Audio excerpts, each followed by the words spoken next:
Oh, hello. This is Tak Chung from Walk with Tak. I have owned a Cook Standard 14-inch stainless steel wok for over 10 years. One of my friends recently asked me about this wok. He is considering it. I decided to do a video to review this wok for him, and I thought some other people might be also interested. Following is the evaluation of this wok, particularly in reference in making this fried rice.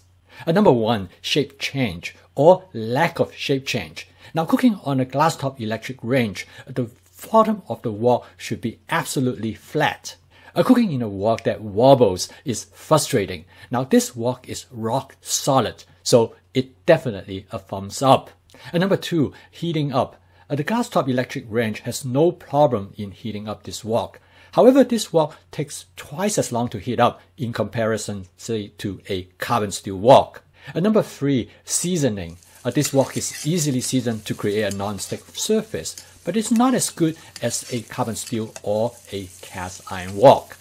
For cooking this fried rice dish, I spot season the wok using my spot seasoning method to make sure nothing sticks. Number four, handles. This wok has a long handle and a helper handle, both of stay cool design. I grasp the long handles when I cook, and I have no problem for it to stay cool for the entire process.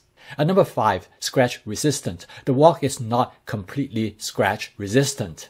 Small scratches and dents are visible on the surface of the wok, but they do not affect the function as well as the appearance of the wok. I stir fry with a stainless steel wok spatula. I use it to clean the wok as I cook. Number six, capacity. It is 13-inch across the top of the wok, and it is 8-inch across the bottom of the wok. It has ample of room for breaking off 3 cups of rice, and it is also large enough to accommodate a large portion of fried rice. Number seven, cover. The wok comes with a dome stainless steel cover. It is very useful for steaming vegetables or for boiling water. Number eight, weight. This wok weighs 3 pounds 14 ounces, which is slightly heavier than the average wok on the market, which is about 3 pounds 8 ounces. With the dome cover, the wok weighs 5 pounds 7 ounces. Number nine, oven safe. Both the wok and its cover is rated at 500 degrees Fahrenheit, so it is appropriate to use the wok as a casserole or as a Dutch oven. The entire wok is constructed with a alloy aluminum core for even heat distributions. Number 10, cleaning.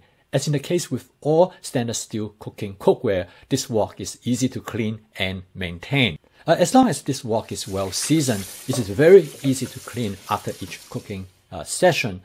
In summary, this wok has many positive aspects as included below.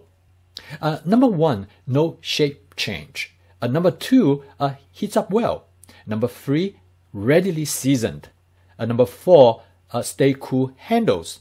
Number five, scratch resistant. Number six, adequate capacity. Number seven, it has stainless steel dome cover. Number eight, it's its average weight. Number nine, it is oven safe. And number 10, it is easily cleaned. The only significant drawback of this wok is its price. It is at around $70, but it can be as high as $170. The lowest carbon steel wok is around $20, and a light cast iron wok is around $30, and a cast iron wok is around $40. However, in comparison to other stainless steel wok, this wok is a good value because its construction and features. The Cuisinart's stainless steel wok costs for $44, but its aluminum core only covers the bottom of the wok. All-Clap also make a 14-inch stainless steel wok. Its aluminum core covers the entire wok. However, it does not come with a dome, and it costs over $220. Will I buy it again now? I probably have to think about it. However, I definitely would not want to give up the one I have right now. I hope I have given you some idea whether this is the right wok for you. Please subscribe to my YouTube channel if you would like to receive notification of my future video postings. Thank you for watching. See you next time.